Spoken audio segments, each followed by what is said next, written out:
नजरों में अपनी रखना, नजरों में अपनी रखना, तू मुझको हर पल नजरों में अपनी रखना, नजरों में अपनी रखना, तू मुझको हर पल। बस इतनी सी कर देना प्रभु मुझ पे तू मेहर, नजरों में अपनी रखना, नजरों में अपनी रखना।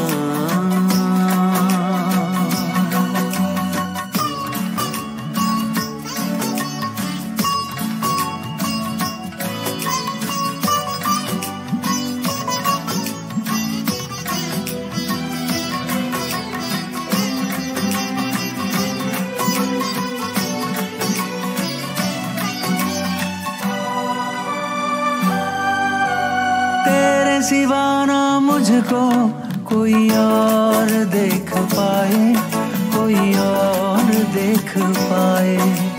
नजरों में अपनी रखना, तू मुझको यूं समाए, तू मुझको यूं समाए।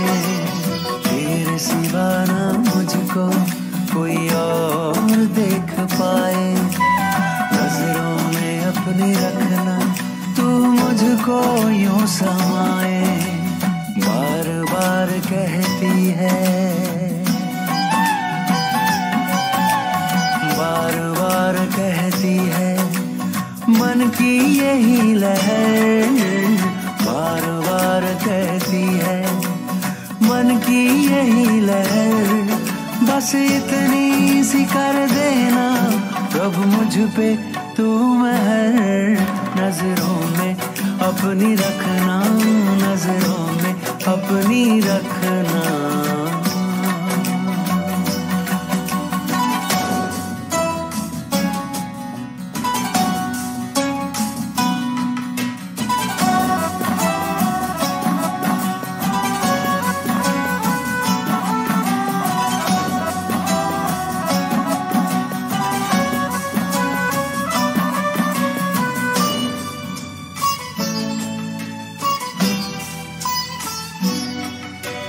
नजरों की तेरी भाषा भरती है मुझ में आशा, भरती है मुझ में आशा। नजरों से तुमने अपनी मुझे खूब है तराशा, मुझे खूब है तराशा। नजरों की तेरी भाषा भरती है मुझ में आशा। नजरों से तुमने अपनी मुझे खूब है तराशा। समा तेरी नजरों में, समा तेरी नजरों में, मैं जाऊं वहीं ठहर। समा तेरी नजरों में, मैं जाऊं वहीं ठहर। बस इतनी सी कर देना प्रभु मुझ पे तू मेहर, नजरों में अपनी रखना, नजरों में अपनी रखना।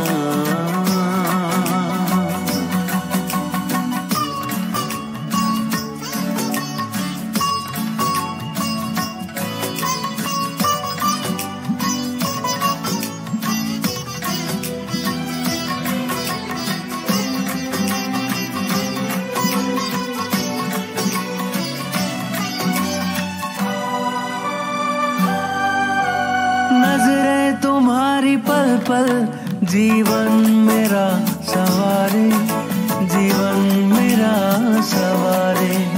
दिखते तेरी नजर में स्वर्गिक हमें नजारे, स्वर्गिक हमें नजारे। नजरें तुम्हारी पल पल जीवन मेरा सवारे। दिखते तेरी नजर में स्वर्गिक हमें नजारे। तेरी नजर में देखी, तेरी नजर में देखी खुशियों की नई सहर। तेरी नजर में देखी खुशियों की नई सहर। बस इतनी सी कर देना प्रभु मुझ पे तू महर नजरों में अपनी रखना, नजरों में अपनी रखना।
Om Shanti. Good evening, happy Christmas सभी को। Happy Christmas. क्रिसमस माना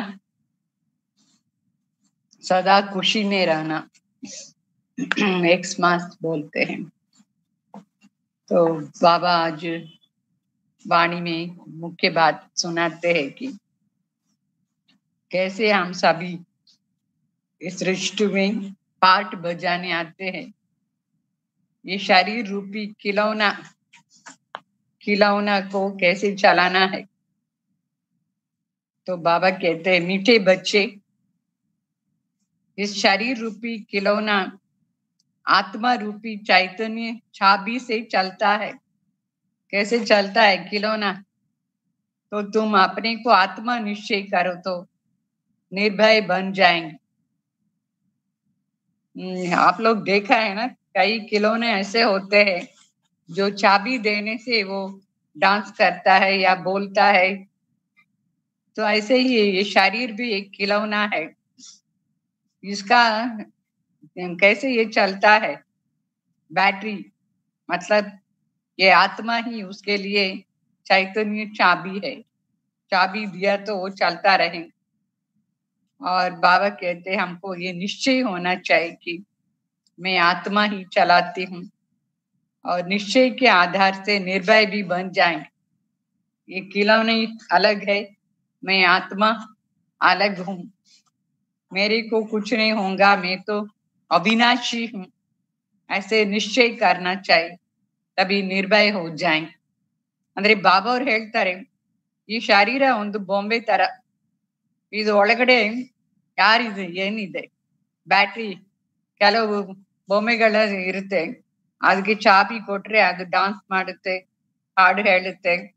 ಆ ತರ ಈ ಶರೀರ, ಮತ್ತೆ ನಾವು ಆತ್ಮ ಚಾಬಿ ಅದಕ್ಕೋಸ್ಕರ ಆತ್ಮ ಬೇರೆ, ಈ ಬೊಂಬೆ ಬೇರೆ.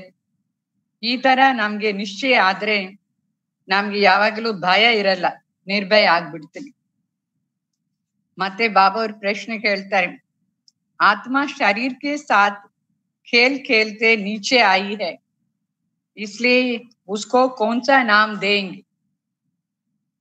ಅಂದ್ರೆ ಬಾಬಾ ಅವ್ರು ಹೇಳ್ತಾರೆ, ಇದು ಬೊಂಬೆ ಆಟ ಆಡ್ತಾ ಎಷ್ಟೊಂದು ಆಟಗಳು. ಆತ್ಮ ಈ ಶರೀರ ರೂಪಿ ಬೊಂಬೆ ತಗೊಂಡು ಆಟ ಆಡಿ ಕೆಳಗಡೆ ಬಂದು ಬಿಟ್ಟಿದೆ. ಅದಕ್ಕೋಸ್ಕರ ಇದಕ್ಕೆ ಏನ್ ಹೆಸರು ಕೊಡ್ತೀವಿ ನಾವು? ನೋಡಿದಿರಲ್ಲ ನೀವು, ಬೊಂಬೆ ಆಟ, ಕೈಯಲ್ಲಿ ದಾರ ಕಟ್ಕೊಂಡು ಈ ತರ ಕಟ್ಪುತ್ಲಿ ಅಂತ ಹೇಳ್ತಾರೆ. बाबा और तो बाबा कहते हैं ये शरीर एक ऐसे इधर खेलता है, इसको चलाने वाली आत्मा है। आत्मा को चलाने वाला कौन है? वो ड्रामा अनुसार कठपुतली जैसे वो चलती रहती है। सो इसको कहते हैं कठपुतली। जैसे ड्रामा में कठपुतलियों की खेल भी दिखाते हैं, ऐसे तुम आत्माएं भी जैसे कठपुतली 5000 वर्ष के खेल खेलते नीचे आ गए। तो बाप आए हैं अभी इन कठपुतलियों को ऊपर चढ़ाने का रास्ता बताने। अभी तुम श्रीमत की चाबी लगाओ तो ऊपर चली जाएंगी। ಅಂದ್ರೆ ನಾವು ಶ್ರೀಮತ ಆಧಾರದಿಂದ ಈ ಆಟ ಎಲ್ಲ ಆಡ್ಬಿಟ್ಟು ಮುಗಿಸ್ಕೊಂಡು ಮೇಲೆ ಹೋಗ್ತೀವಿ. ಇದನ್ನ ಕಟ್ಪುತ್ಲಿ ಅಂತ ಹೇಳ್ತಾರೆ. ಮೇಲೆಯಿಂದ ನಾವು ಬರ್ತೀವಿ, ಈ ಬೊಮ್ಮೆ ತಗೊಳ್ತೀವಿ, 5000 years ಆಟ ಆಡ್ತೀವಿ, ಆಮೇಲೆ ಕೆಳಗಡೆಯಿಂದ ಮೇಲೆ ಹೋಗ್ತೀವಿ. ಇದೆಲ್ಲ ಅಂದ್ರೆ ಸ್ಮೃತಿಯಲ್ಲಿ ಇರ್ಬೇಕು, ಅವಾಗ ನಮ್ಗೆ ತುಂಬಾ ಸಂತೋಷ ಇರುತ್ತೆ. ಗೀತ್ ಮೆಹಫಿಲ್ಸ್ ಮೇ ಊಟಿ ಜಲ್ ಊಟಿ ಶಮ. ಯಾರಿಗೋಸ್ಕರ ದೀಪ ಬಂದಿದೆ? ದೀಪ ಹುಳಗೋಸ್ಕರ ನಾವೆಲ್ಲರೂ ದೀಪ ಹುಳಗಳು ಇದರಲ್ಲಿ ಅರ್ಪಣೆ ಆಗ್ಬಿಡ್ತೀವಿ. ದೀಪ ಅಂದ್ರೆ ಪರಮಾತ್ಮ ಶಿವಬಾಬ ಪರಂ ಜ್ಯೋತಿ, ಅವ್ರಿಗೋಸ್ಕರನೇ ನಮ್ಮ ಜೀವನ. ಅಂದ್ರೆ ಅರ್ಧ ಕಲ್ಪದಿಂದ ನಾವು ಕೂಗ್ತಾ ಇದೀವಲ್ಲ, ಇವಾಗ ಬಂದಿದ್ದಾರೆ, ನಾವು ಅರ್ಪಣೆ ಆಗ್ಬಿಡ್ತೀವಿ ಇದ್ರಲ್ಲಿ. ಅದು ಈ ಹಾಡುದು ಹೆಸರು ಅರ್ಥ ಆಯ್ತು. ಮತ್ತೆ ओम शांति। रूहानी बाप रूहानी बच्चों को श्रीमत देते हैं। कभी कोई की चलन अच्छी नहीं होती है तो माँ बाप कहते हैं कि चल इनको ईश्वर मत देवे। बेचारों को पता नहीं है कि ईश्वर ही सचमुच मत देने वाला है। अभी तुम बच्चों को ईश्वरीय मत मिल रही है, अर्थात रूहानी बाप बच्चों को श्रेष्ठ मत दे रहे। श्रेष्ठ बनने के लिए श्रेष्ठ मत बाप दे रहे हैं। अभी तुम समझते हो हम श्रेष्ठ से श्रेष्ठ बन रहे हैं। बाप हमको कितना ऊंच मत देते हैं, हम उनकी मत पर चल करके मनुष्य से देवता बन रहे हैं। तो सिद्ध होता है कि मनुष्य से देवता बनाने वाला एक बाप है। सिख लोग भी कहते हैं ना, मनुष्य से देवता किए कितने लागेबाज। मतलब मनुष्य से देवता बनने की मत भगवान ही देते, उसकी ही महिमा है कि एक ओंकार निराकार और सतनाम कर्ता पुरुष निर्भय क्या क्या महिमा करते हैं ना। अभी बाबा हमको निर्भय भी बनाता है, आत्माभिमानी बनने से निर्भय हो जाएंगे। ಅಂದ್ರೆ ಬಾಬಾ ಅವ್ರು ಹೇಳ್ತಾರೆ ನಮ್ಗೆ ಪರಮಾತ್ಮ ಶ್ರೀಮತ ಕೊಡ್ತಾರೆ. ಹೇಗೆ ಲೌಕಿಕದಲ್ಲಿ ಮಕ್ಕಳು ಅವ್ರು ಸರಿಯಾಗಿಲ್ಲ ಅಂದ್ರೆ ತಂದೆ ತಾಯಿ ಏನ್ ಹೇಳ್ತಾರೆ, ಇವರಿಗೆ ಈಶ್ವರ್ ಮತ ಕೊಡ್ಬೇಕು, ಬುದ್ಧಿ ಕೊಡಬೇಕು ಅಂತ ಹೇಳ್ತಾರೆ. ಅದೇನು ರಿಯಲ್ ಪರಮಾತ್ಮನೇ ಬಂದು ನಮ್ಗೆ ಸತ್ಯವಾದ ಮತ ಕೊಡ್ತಾರೆ, ಅಂದ್ರೆ ಬುದ್ಧಿ ಕೊಡ್ತಾರೆ. ಈಶ್ವರ ಮತ ಏನಂದ್ರೆ ಶ್ರೀಮತ ಶ್ರೇಷ್ಠವಾಗಿ ಮಾಡುತ್ತೆ ನಮ್ಮನ್ನ ಈಶ್ವರಿಯ ಮಾತ. ಸೊ ಅದಕ್ಕೋಸ್ಕರನೇ ಹಾಡು ಹೇಳ್ತಾರೆ, ಮನುಷ್ಯರಿಂದ ದೇವತೆ ಆಗೋದು ಎಷ್ಟು ಟೈಮ್ ಆಗುತ್ತೆ? ಯಾರು ಮಾಡ್ತಾರೆ ಮನುಷ್ಯರನ್ನ ದೇವತಾ ಮಾಡೋದು? ಯಾರು? ಅವ್ರದ್ದು ಮಹಿಮಾನು ಇದೆ. ಒಬ್ಬರೇ ಮನುಷ್ಯರನ್ನ ದೇವತಾ ಮಾಡ್ತಾರೆ. ಓಂಕಾರ ಅಂತ ಹೇಳ್ತಾರೆ, ಅವ್ರನ್ನ ಕರ್ತಾ ಪುರುಷ ಅಂತ ಹೇಳ್ತಾರೆ, ನಿರ್ಭಯ ಏನೇನೋ ಸಿಕ್ಕವರು ಮಹಿಮಾ ಮಾಡ್ತಾರೆ. ಅದೆಲ್ಲ ಪ್ರಾಕ್ಟಿಕಲ್ ಆಗಿ ಶಿವಬಾಬಾ ಅವ್ರದ್ದು ಮಹಿಮಾ. ನಾವು ಯಾವಾಗ ಅವ್ರ ಮತದಲ್ಲಿ ನಡೀತೀವೋ ನಮ್ಗೆ ಭಯ ಇರೋದಿಲ್ಲ, ನಿರ್ಭಯ ಆಗ್ಬಿಡ್ತೀವಿ.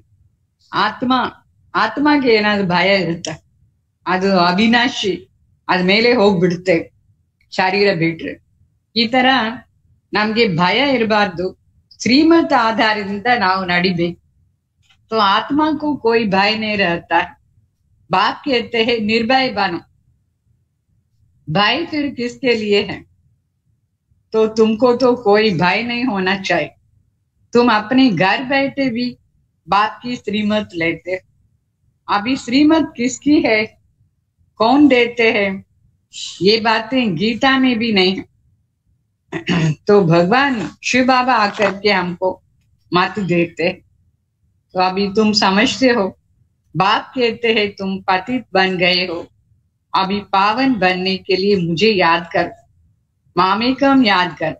ಮಾಮೇಕಂ ಅಂದ್ರೆ ಬಾಬಾವ್ರು ಹೇಳ್ತಾರೆ, ಭಯ ಯಾಕೆ, ಆತ್ಮ ಅವಿನಾಶಿ ಅಲ್ವಾ, ಅದು ಶರೀರ ಬಿಟ್ಟು ಬಿಟ್ರೆ ಮೇಲೆ ಹೋಗ್ತದೆ. ಅದಕ್ಕೋಸ್ಕರ ಶಿವಬಾಬಾ ಅವ್ರು ನಮ್ಗೆ ಶ್ರೀಮಂತ ಕೊಡ್ತಾರೆ. ಆ ಶ್ರೀಮಂತ ಯಾರ್ದು ಅಂತ ನಮ್ಗೆ ಸ್ಮೃತಿಯಲ್ಲಿ ಇರ್ಬೇಕು. ಶ್ರೀಮಂತ್ ಏನ್ ಹೇಳುತ್ತೆ ಶ್ರೀಮಂತ್? ಬಾಬಾ ಹೇಳ್ತಾರೆ, ನೀವು ತುಂಬಾ ಪತಿತ ಆಗ್ಬಿಟ್ಟಿದ್ದೀರಾ, ಪಾವನ ಆಗ್ಬೇಕು, ಮನೆಗೆ ಹೋಗ್ಬೇಕಂದ್ರೆ ಮಾಮ್ ಏಕಂ ಯಾದ್ ಕರೋ, ಅಂದ್ರೆ ನನ್ನ ಒಬ್ಬರನ್ನೇ ನೆನಪು ಮಾಡಿ ಅಂತ ಹೇಳ್ತಾರೆ. ಬಾಬಾ ಅವ್ರದ್ದೇ ನೆನಪು ಮಾಡ್ಬೇಕು, ಬೇರೆ ಯಾರ್ದು ನೆನಪು ಮಾಡ್ಬಾರ್ದು. ಆವಾಗ ಪಾವನ ಆಗಿ ಮನೆಗೆ ಹೋಗ್ತೀವಿ ನಾವು. तो ये पुरुषोत्तम संगम युग, एक बार ही ये मेला लगता, मेला है पुरुषोत्तम संगम युग पर। बहुत आकर के श्रीमत लेते हैं, इसको कहा जाता है ईश्वर के साथ बच्चों का मेला। ईश्वर भी निराकार है, आत्मा भी निराकार है, हम आत्मा है, ये पक्का आदत डालनी चाहिए। जैसे खिलौने को चाबी देने से डांस करता है ना, तो आत्मा भी इस शरीर रूपी खिलौने की ಚಾಬಿ है। ಅಂದ್ರೆ ಬಾಬಾ ಅವ್ರು ಹೇಳ್ತಾರೆ, ಇದು ಸಂಗಮ್ ಯುಗದಲ್ಲಿ ರಿಯಲ್ ಸತ್ಯವಾದ ಮೇಳ, ಪುರುಷೋತ್ತಮ ಸಂಗಮ್ ಯುಗದಲ್ಲಿ ನಾವು ಪರಮಾತ್ಮ ಮಿಲನ್ ಮಾಡ್ತೀವಿ. ಪರಮಾತ್ಮವನ್ನ ಮಿಲನ್ ಮಾಡ್ಬೇಕಂದ್ರೆ ಫಸ್ಟ್ ನಾವು ಶ್ರೀಮತ್ ಆಧಾರದಿಂದ ನಡಿಬೇಕು. ನಮ್ಮ ಪ್ರತಿ ಕರ್ಮ ಶ್ರೀಮತ್ ಆಧಾರದಿಂದ ಇದ್ರೆ ಇದು ನಮ್ಗೆ ಮೇಲ, ಪರಮಾತ್ಮ ಜೊತೆಯಲ್ಲಿ ಮಿಲನ್ ಮಾಡಕ್ಕೋಸ್ಕರ ಮೇಲ.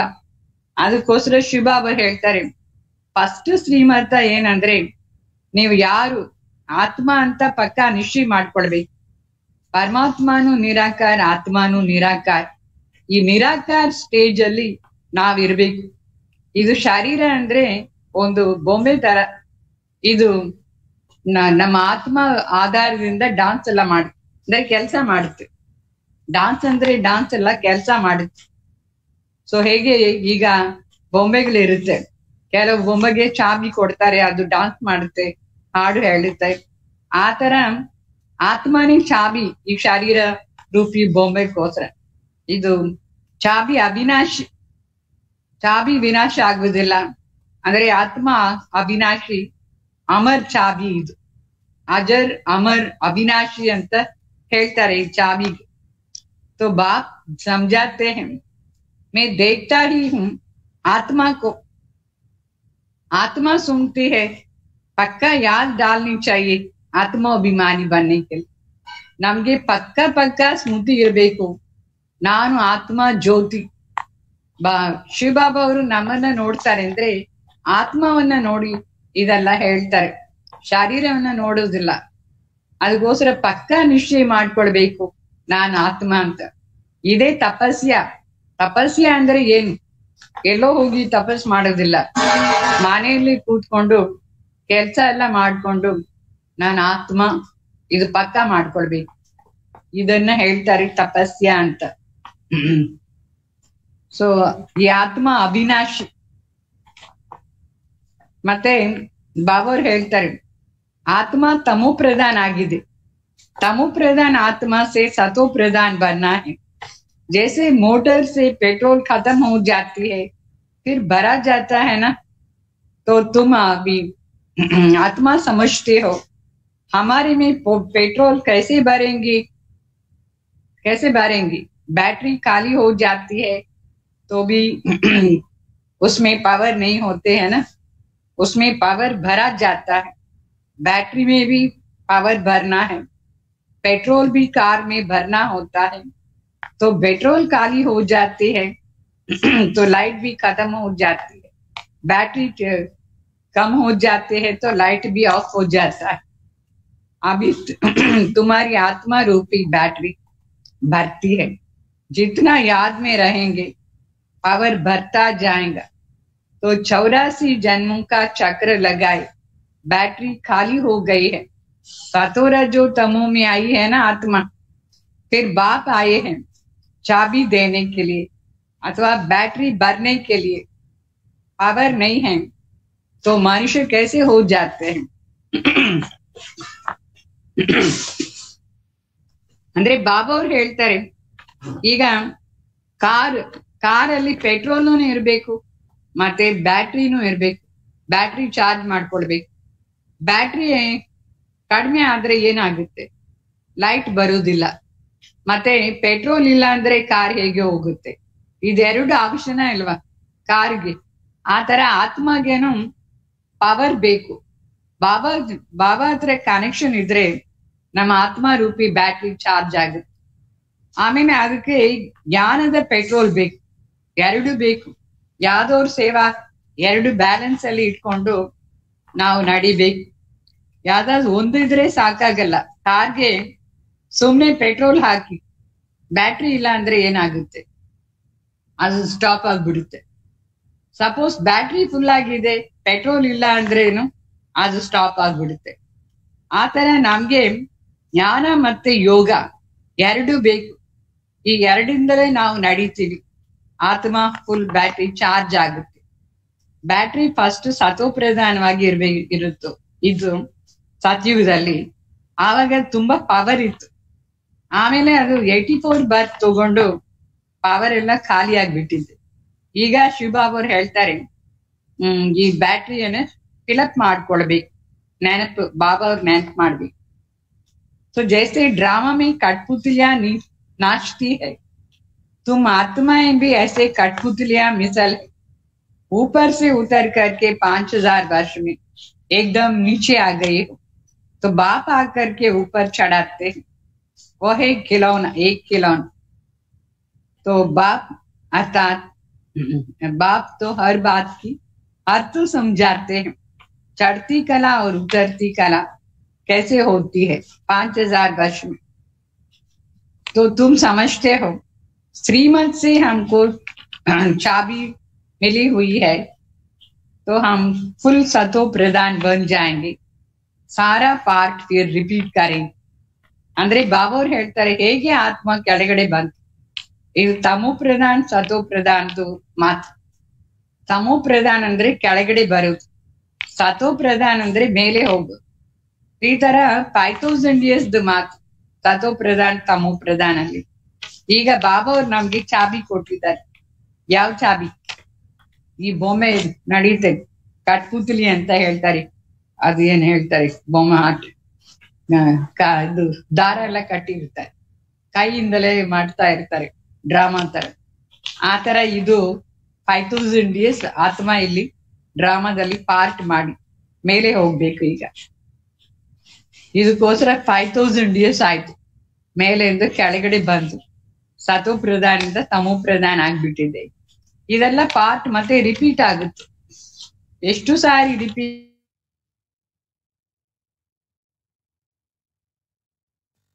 ಸಮಜಾನೆ ಕಿ ಬಾತೆ ಚೆನ್ನಾಗಿ ಅರ್ಥ ಮಾಡ್ಕೊಂಡು ಬೇರೆಯವ್ರಿಗೇನು ಹೇಳ್ಬೇಕು ನಾವು.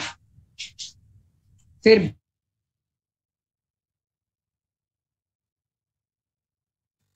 ಬಟ್ ಇಂಪಾರ್ಟೆಂಟ್ ಪಾಯಿಂಟ್ ಏನಂದ್ರೆ, ಯಾರು ಕಲ್ಪದ ಹಿಂದೆ ಇದೆಲ್ಲ ಅರ್ಥ ಮಾಡ್ಕೊಂಡಿದ್ದಾರೆ ಅವ್ರಿಗೇನೆ ಇವಾಗ್ಲೂ ಅರ್ಥ ಆಗುತ್ತೆ.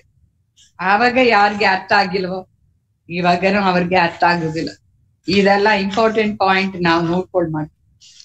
तो बल सामने भ्रमणी ना हो तो भी तुम याद में बैठ सकते हो ना।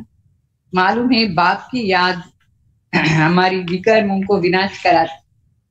ಅಂದ್ರೆ ಬಾಬಾ ಅವ್ರು ಹೇಳ್ತಾರೆ, ಸಪೋಸ್ ಫ್ರಂಟ್ ಅಲ್ಲಿ ಯಾರು ಕೂತಿಲ್ಲ ಯೋಗಕ್ಕೋಸ್ಕರ, ಆದ್ರೇನು ನಾವು ಯೋಗ ಮಾಡ್ತಾ ಇರ್ಬೇಕು. ಬಾಬಾ ಅವ್ರ ನೆನಪಿಂದಲೇ ನಮ್ಮ ವಿಕರ್ಮಗಳೆಲ್ಲ ವಿನಾಶ ಆಗುತ್ತೆ. ಯೋಗ ತುಂಬಾ ಇಂಪಾರ್ಟೆಂಟ್ ಸಬ್ಜೆಕ್ಟ್. ನಿರಂತರವಾಗಿ ನಾವು ಆತ್ಮ ಅಂತ ಅನುಭವ ಮಾಡ್ಕೊಂಡು ಶಿವಬಾಬಾ ನೆನಪು ಮಾಡ್ಬೇಕು. ಅಂದ್ರೆ ಒಂದೇ ಜಾಗದಲ್ಲಿ ಕೂತಿರ್ಬೇಕು ಅಂತ ಅವಶ್ಯ ಇಲ್ಲ. ಏನ್ ಮಾಡ್ಬೇಕು, ಕೆಲ್ಸ ಎಲ್ಲ ಮಾಡ್ಕೊಂಡು ಯೋಗ ಮಾಡ್ತಾ ಇರ್ಬೇಕು. कोई को बिठाने की दरकार भी नहीं. खाते पीते स्नान करते भी बाप को याद कर सकते. थोड़ा समय दूसरा कोई सामने बैठ जाते हैं ऐसे नहीं कि वो मदद करते हैं तुमको, नहीं, हर एक को अपने को ही मदद करनी होती। ईश्वर ने तो मत दी है ना कि ऐसे ऐसे करो तो तुम्हारी दैवी बुद्धि हो जाए, ये टेम्पटेशन दी जाती है। श्रीमत तो सबको देते रहते बाबा। इतना जरूर है किसकी बुद्धि ठंडी है, किसकी बुद्धि तेज है। पावन तो पावन के साथ योग नहीं लगाते हैं तो बैटरी चार्ज नहीं होती है। बाप की श्रीमत नहीं मिलती है ना, तो समझो बैटरी कैसे चार्ज होंगी।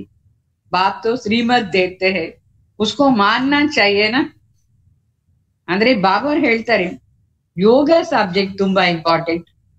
ಯಾವ ಕೆಲಸ ಮಾಡ್ತಾ ಇದ್ರೇನ್ ಸರಿ, ನಮ್ ಬುದ್ಧಿ ಬಾಬಾ ಹತ್ರ ಇರ್ಬೇಕು. ಆವಾಗ ನಮ್ಮ ಬುದ್ಧಿ ದೈವಿ ಬುದ್ಧಿ ಆಗ್ಬಿಡುತ್ತೆ.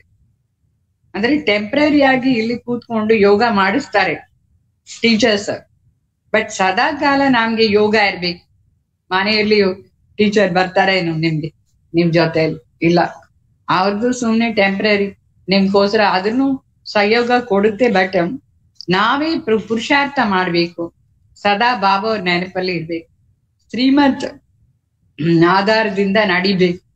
ಕೆಲವ್ರ ಬುದ್ಧಿ ಎಷ್ಟು ಡಲ್ ಆಗಿದೆ, ಕೆಲವ್ರ ಬುದ್ಧಿ ತುಂಬಾ ಫಾಸ್ಟ್ ಆಗಿರುತ್ತೆ. ಅಂದ್ರೆ ನಾವು ಪರಂ ಪವಿತ್ರ ಶಿವ ಬಾಬಾ ಅವ್ರ ಜೊತೆಯಲ್ಲಿ ಯೋಗ ಮಾಡ್ಬೇಕು, ಇಲ್ಲ ಅಂದ್ರೆ ನಮ್ ಬ್ಯಾಟ್ರಿ ಚಾರ್ಜ್ ಆಗೋದಿಲ್ಲ. ಬಾಬಾ ಅವ್ರ ಶ್ರೀಮತ್ ಏನು ಅದನ್ನ ಅಗ್ರಿ ಮಾಡ್ಕೊಂಡಿಲ್ಲ ಅಂದ್ರೆ ಯೋಗಾನು ನಮ್ಗೆ ಬರುದಿಲ್ಲ. ಸೊ ಯೋಗ ಚೆನ್ನಾಗಿ ಮಾಡ್ಬೇಕಂದ್ರೆ ಬಾಬಾ ಅವ್ರದ್ದು ಶ್ರೀಮತ್ ಏನಿದೆ ಅದರ ಮೇಲೇನು ಅಟೆನ್ಷನ್ ಇರ್ಬೇಕು. ಶ್ರೀಮತ್ ಮತ್ತೆ ಯೋಗ ಎರಡು ಸೇರಿ ಇರ್ಬೇಕು. ಶ್ರೀಮತ್ ಅನುಸಾರವಾಗಿ ನಮ್ಮ ಕಾರನ್ನ ನಮ್ಮ ಬೊಮ್ಮೆಯನ್ನ ನಾವು ऑपरेट ಮಾಡ್ಬೇಕು. तो तुम भी फील करते हो ना हमारी बैटरी बढ़ती है, तमो प्रधान से सतो प्रधान बन रहे, तो तुम बच्चों को ये ईश्वरीय मत अर्थात श्रीमत मिलती है जिससे तुम बहुत श्रेष्ठ बन जाते. ಬಾಬಾ ಅವ್ರು ನಮ್ಗೆ ಈ ಶ್ರೀಮತ ಕೊಡ್ತಾರೆ, ಇದರ ಆಧಾರದಿಂದಲೇ ನಾವು ಶ್ರೇಷ್ಠ ಆಗ್ಬಿಡ್ತೀವಿ. ಮತ್ತೆ श्रीमत को उठाते नहीं तो श्रेष्ठ भी बन नहीं सकते. तो जो समझते ही नहीं है वो क्या पद पाएंगे. ಇದೆಲ್ಲ ಅರ್ಥ ಮಾಡ್ಕೊಳ್ಬೇಕು. ಶ್ರೀಮತ್ ಅಂದ್ರೆ ಏನ್, ಕಂಪಲ್ಸರಿ ಆಗಿ ನಮ್ಮ ಜೀವನ ಶ್ರೀಮತ್ ಆಧಾರದಿಂದ ಇರ್ಬೇಕು. ಆವಾಗ ನಮ್ಗೆ ಪದವಿನೂ ಶ್ರೇಷ್ಠವಾಗಿ ಇರುತ್ತೆ. ಸರ್ವಿಸೂನು ಮಾಡ್ಬೇಕು. जितना सर्विस करेंगे उतना श्रेष्ठ पद मिलेगा. बाप ने कहा है हड्डी हड्डी सर्विस करना है, हड्डी हड्डी सर्विस में देना है. ಹಾರ್ಡ್ ವರ್ಕ್ ಮಾಡ್ಬೇಕು ಸರ್ವಿಸ್ ಅಲ್ಲಿ, ಇಲ್ಲಾಂದ್ರೇನು ನಮ್ಗೆ ಪದವಿ ಸಿಕ್ಕಲ್ಲ. ಆಲ್ರೌಂಡ್ ಸರ್ವಿಸ್ ಬಿ ಕರ್ನಾ ಹೈ. ಆಲ್ರೌಂಡ್ ಅಂದ್ರೆ ಎಲ್ಲಾ ಪ್ರಕಾರದ ಸರ್ವಿಸೂನು ಮಾಡ್ಬೇಕು. ಮನಸ ವಾಚ ಕರ್ಮಣ ತನ್ಮನ್ ಧನ್ ಎಲ್ಲಾ ಪ್ರಕಾರದ ಸರ್ವಿಸ್, ಇದರಲ್ಲಿ ಹಾರ್ಡ್ ವರ್ಕ್ ಮಾಡ್ಬೇಕು. ಇಲ್ಲ ಅಂದ್ರೆ ನಮ್ಗೆ ಪದವಿ ಏನ್ ಸಿಕ್ಕತ್ತೆ. बहुत बच्चियां तड़पती रहती है सर्विस के लिए, बाबा हमको छुड़ाओ हम सर्विस में लग जाए. ಕೆಲವರು ಮನೆಯಲ್ಲಿ ಬಂಧನದಲ್ಲಿ ಇರ್ತಾರೆ, ಅವ್ರಿಗೆ ಸರ್ವಿಸ್ ಮಾಡಕ್ಕೆ ತುಂಬಾ ಇಂಟ್ರೆಸ್ಟ್ ಇರುತ್ತೆ. ಹೇಳ್ತಾ ಇರ್ತಾರೆ ಬಾಬಾ ನಮ್ಮನ್ನ ಫ್ರೀ ಮಾಡ್ಬಿಡಿ, ನಾನು ಸರ್ವಿಸ್ ಮಾಡ್ತೀನಿ ಅಂತ. ಅಂದ್ರೆ ಬಾಬಾ ಅವ್ರು ಹೇಳ್ತಾರೆ ಸರ್ವಿಸ್ ಮಾಡಕ್ಕೇನು ನಮ್ಗೆ ಇಂಟ್ರೆಸ್ಟ್ ಬರ್ಬೇಕು. तो फला ने हमसे जास्ती सर्विस करते, सर्विसेबल अच्छी बच्ची है तो सेंटर भी अच्छा संभाल सकती है. क्लास भी नंबरवार भी बैठते हैं, बिठाना तो नहीं होता है, नंबरवार तो रहते हैं. अगर नंबरवार बिठाएंगे तो फंड हो जाएंगे. ಬಾಬಾ ಅವ್ರು ಹೇಳ್ತಾರೆ ಕೆಲವರು ಚೆನ್ನಾಗಿ ಸರ್ವಿಸ್ ಮಾಡ್ತಾರೆ, ಸೆಂಟರ್ ಒಳ್ಳೆ ಚೆನ್ನಾಗಿ ನೋಡ್ಕೊಳ್ತಾರೆ. ಕೆಲವರು ತುಂಬಾ ಜಾಸ್ತಿನೂ ಸರ್ವಿಸ್ ಮಾಡ್ತಾರೆ. ಬಾಬಾ ಅವ್ರಿಗೆ ತುಂಬಾ ಇಷ್ಟ ಸರ್ವಿಸಬಲ್ ಮಕ್ಕಳಂದ್ರೆ. ಸೊ ಕ್ಲಾಸ್ ಅಲ್ಲಿನೂ ನಂಬರ್ ವಾರ್ ಇರ್ತಾರೆ, ಬಟ್ ನಂಬರ್ ವಾರ್ ಕೂಡ್ಸಬಾರ್ದು. ಯಾಕೆ ಅಂದ್ರೆ ಅವರು ಫೀಲ್ ಮಾಡ್ತಾರೆ. ಇದೆಲ್ಲ ಅರ್ಥ ಮಾಡ್ಕೊಳ್ಬೇಕು, ಯಾರು ಚೆನ್ನಾಗಿ ಸರ್ವಿಸ್ ಮಾಡ್ತಾರೆ ಯಾರು ಇಲ್ಲ ಅಂತ. सर्विस नहीं करते हैं तो जरूर कम पद पाएंगे. पद भी तो अच्छा होना चाहिए ना, नंबरवार पद ही मिलेगा. ಅಂದ್ರೆ ಸರ್ವಿಸೇ ಮಾಡೋದಿಲ್ಲ ಅಂದ್ರೆ ಅವ್ರಿಗೆ ಯಾವ ಪದವಿ ಸಿಕ್ಕುತ್ತೆ? ಅದು ಎಲ್ಲ ನಂಬರ್ ವಾರೇ ಇರುತ್ತೆ. ಸರ್ವಿಸ್ನು ಆ ತರಾನೇ ಇದೆ. ಅಂದ್ರೆ ನಮ್ಗೆ ಇಂಟ್ರೆಸ್ಟ್ ಇರ್ಬೇಕು. ಯೋಗ, ಜ್ಞಾನ, ಯೋಗ, धारणा, सर्विस, 4 सब्जेक्ट्स मेलेनू इंटरेस्ट इरबेक। वहां तो बीमार आदि कोई होते नहीं, बुद्धि से ही काम लेना चाहिए, समझना चाहिए। हम तो बहुत कम पद पाने वाले। ಸತ್ಯುಗದಲ್ಲಿ ರೋಗಗಳೆಲ್ಲ ಇರುವುದಿಲ್ಲ, ಎಲ್ಲರಿಗೂ ಸುಖ ಇರುತ್ತೆ, ಬಟ್ ಪದವಿ ಡಿಫ್ರೆನ್ಸ್ ಇರುತ್ತೆ. ನಮ್ಗೆ ಒಳ್ಳೆ ಪದವಿ ಬೇಕಲ್ವಾ? ಸುಮ್ಮನೆ ಹೋದ್ರೆ ಏನು ಚೆನ್ನಾಗಿರಲ್ಲ. ಅಲ್ಲಿ ಎಲ್ಲ ಸುಖಗಳು ಇರುತ್ತೆ, ಬಟ್ ಪದವಿನೂ ಇರ್ಬೇಕು. ಆವಾಗ ಅದರಲ್ಲಿ ನಮ್ಗೆ ತುಂಬಾ ಖುಷಿ ಇರುತ್ತೆ. साधारण पदवी ಏನ್ ಲಾಭ है? तो जो बाप के दिल पर सो ताउसी तख्त पर बैठते हैं, नंबरवार तो होते हैं. ಬಾಬಾ ಅವ್ರು ಹೇಳ್ತಾರೆ, ನೀವು ಸರ್ವಿಸ್ ಮಾಡ್ತೀರಾ ಇಲ್ವೋ ಅದು ನಿಮ್ಮ ಮೇಲೆ ಇದೆ, ನಿಮ್ಗೆ ಎಷ್ಟು ಪುರುಷಾರ್ಥ ಮಾಡ್ಬೇಕು ಮಾಡಿ. ಬಟ್ ಚೆನ್ನಾಗಿ ಸರ್ವಿಸ್ ಮಾಡಿದ್ರೆ ಅವ್ರ ಶಿವ ಬಾಬಾ ಹೃದಯ ಸಿಂಹಾಸನದಲ್ಲಿ ಇರ್ತಾರೆ. ಅವರೇ ಅಲ್ಲಿ ಹೋಗಿ ರಾಜ್ಯ ಸಿಂಹಾಸನ ತಗೊಳ್ತಾರೆ. ಸೊ ಸದಾ ವಿಜಯ್ ಮಾರ್ಗದಲ್ಲಿ ಬರ್ಬೇಕು, ಆ ತರ ಸರ್ವಿಸ್ ಮಾಡ್ಬೇಕು. तो अर्पण तो करते हैं कई, सर्विस भी करना चाहिए. कोई भी बल अर्पण होते हैं, सर्विस नहीं करते हैं तो कम पद पाएंगे ना. ये राजधानी स्थापन हो रही है श्रीमत के आधार से. ऐसे कभी सुना है क्या? श्रीमत के आधार पर राज्य की स्थापना मर्डर है ना. ಅಂದ್ರೆ ಬಾಬಾ ಅವ್ರು ಹೇಳ್ತಾರೆ, ಇಲ್ಲಿ ಶ್ರೀಮತ್ ಆಧಾರದಿಂದ ರಾಜ್ಯ ಸ್ಥಾಪನೆ ಆಗುತ್ತೆ. ಎಷ್ಟು ಸರ್ವಿಸ್ ಮಾಡ್ತಾರ ಅಷ್ಟು ಒಳ್ಳೆ ಪದವಿ ಇರುತ್ತೆ. ಅದೇ ನಂಬರ್ ವಾರ್ ಅಲ್ಲಿ ಭಕ್ತಿ ಮಾರ್ಗದಲ್ಲಿ ದಾನ ಪುಣ್ಯ ಆಧಾರದಿಂದ ನಾವು ರಾಜ ಮನೆಯಲ್ಲಿ ಜನ್ಮ ತಗೊಳ್ತೀವಿ. ಇಲ್ಲಿ ಮತ್ತೆ ಶ್ರೀಮತ್ ಆಧಾರದಿಂದ ಒಳ್ಳೆ ಪದವಿ ತಗೊಳ್ತೀವಿ, ರಾಜ್ಯ ಪದವಿ. सो भक्ति मार्ग में दान पुण्य के आधार से राजा के घर में जन्म लेते हैं, बाकी पढ़ाई से राज्य पद पाते हैं ऐसे कभी सुना ही नहीं है ना. ಭಕ್ತಿ ಮಾರ್ಗದಲ್ಲಿ ನಮ್ಗೆ ಇದು ಗೊತ್ತಿರ್ಲಿಲ್ಲ. ದಾನ ಪುಣ್ಯ ಮಾಡಿ ಒಳ್ಳೆ ಜನ್ಮ ಸಿಕ್ಕುತ್ತೆ ಅಂತ ಗೊತ್ತು. ಬಟ್ ಈ ಬಾಬಾ ಅವ್ರು ಏನ್ ಹೇಳ್ತಾರೆ, ಈ ಜ್ಞಾನದ ಆಧಾರದಿಂದ ನಾವು ರಾಜ್ಯ ಸ್ಥಾಪನೆ ಮಾಡ್ತೀವಿ, ಇದು ಯಾರಿಗೂ ಗೊತ್ತಿರ್ಲಿಲ್ಲ. तो अपने अंदर जांच करनी चाहिए, मैं दिल पर चढ़ा हुआ हूं या नहीं, माला का दाना बन सकता हूं या नहीं. अनपढ़ जरूर, पढ़े हुए के आगे बरी डोएंगे ना. ಬಾಬಾ ಅವ್ರು ಹೇಳ್ತಾರೆ, ನಮ್ ಒಳಗಡೆ ನಾವು ಚೆಕ್ ಮಾಡ್ತಾ ಇರ್ಬೇಕು, ನಾನು ಹೇಗೆ ಸರ್ವಿಸ್ ಮಾಡ್ತೀನಿ, ಬಾಬಾ ಅವ್ರಿಗೆ ನಾನು ಇಷ್ಟನಾ ಇಲ್ವಾ, ಈ ತರ ನಾವು ಒಳಗಡೆ ಚೆಕ್ ಮಾಡ್ತಾ ಇರ್ಬೇಕು. ಮಾಲಾ ಕಿ ದಾನ ಅಂದ್ರೆ ರಾಜ ಆಗ್ತೀನಾ ಇಲ್ವಾ. कोई के ऊपर ग्रहचारी लग जाती है, देह अभिमान में आ जाते हैं, फिर विकार में गिर जाते हैं. मुख्य कड़ी बीमारी है देह अभिमान की. सतयुग में देह अभिमान का नाम निशान नहीं है. ಅಂದ್ರೆ ಇಲ್ಲಿ ಗ್ರಹಚಾರ ಬಂದ್ಬಿಡುತ್ತೆ. ಏನು ಗ್ರಹಚಾರ? ದೇಹ ಅಭಿಮಾನದ ಗ್ರಹಚಾರ. ಸತ್ಯುಗದಲ್ಲಿ ಈ ದೇಹ ಅಭಿಮಾನ ಇಲ್ವೇ ಇಲ್ಲ. ಅದಕ್ಕೋಸ್ಕರ ಇಲ್ಲಿನೂ ನಾವು ಸದಾ ಆತ್ಮಾಭಿಮಾನಿಯಾಗಿ ಇರ್ಬೇಕು. ಪುರುಷಾರ್ಥ ಇದೆ. ಇಲ್ಲಿ ಏನ್ ಪುರುಷಾರ್ಥ ಮಾಡ್ತೀವೋ ಅದೇ ಅಲ್ಲಿ ಪ್ರಾರಬ್ಧ ಸಿಕ್ಕುತ್ತೆ ನಮ್ಗೆ. तो मुख्य बात है, निराकार भगवान कहते हैं, मुझ एक को ही याद करो, अपने को आत्मा समझो, अपनी देह को भी याद नहीं करो. ದೇಹವನ್ನ ನೆನಪು ಮಾಡಬಾರ್ದು, ಶಿವಬಾಬಾ ಹೊರಕುರ್ದೆ ನೆನಪು ಮಾಡ್ತಾ ಇರ್ಬೇಕು. ಅರ್ಥ ಆಯ್ತಾ? अच्छा, मीठे मीठे सिखलदे बच्चों के प्रति बाप दादा का याद प्यार और गुड मॉर्निंग. रूहानी बाप की रूहानी बच्चों को नमस्ते. हम रूहानी बच्चों की रूहानी बाप दादा को याद प्यार गुड मॉर्निंग नमस्ते. धारणा कोसरा मुख्य सार, बाप ने जो ज्ञान दिया है वो चुगने हैं, पत्थर नहीं. देह अभिमान की कड़ी बीमारी से स्वयं को बचाना. मतलब सेकेंड पॉइंट, अपनी बैटरी को फुल चार्ज करने के लिए पावर हाउस बाप से योग लगाना.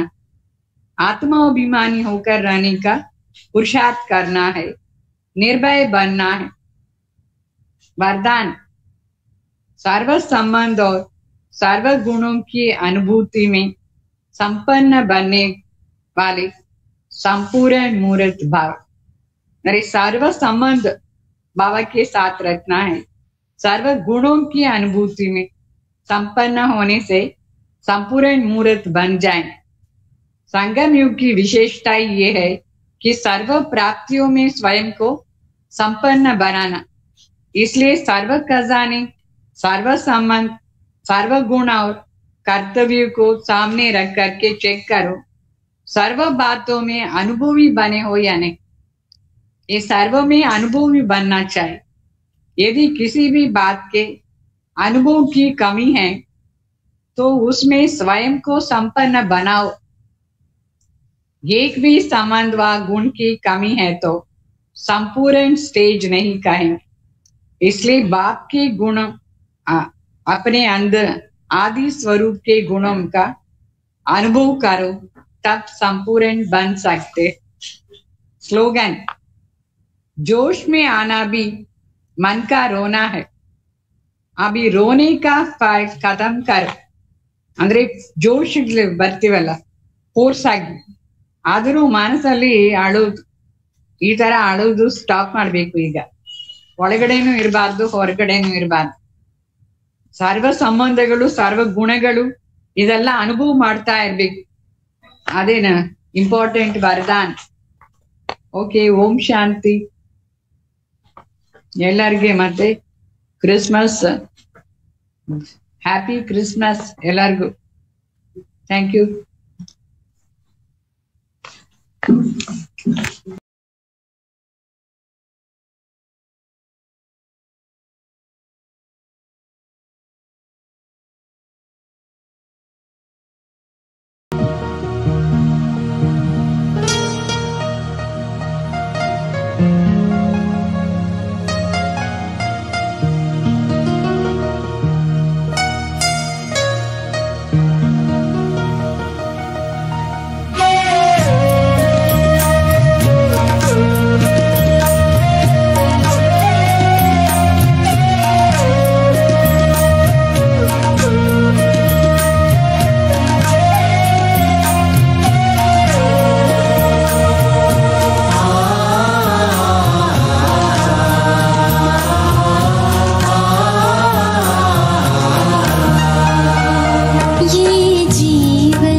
कुछ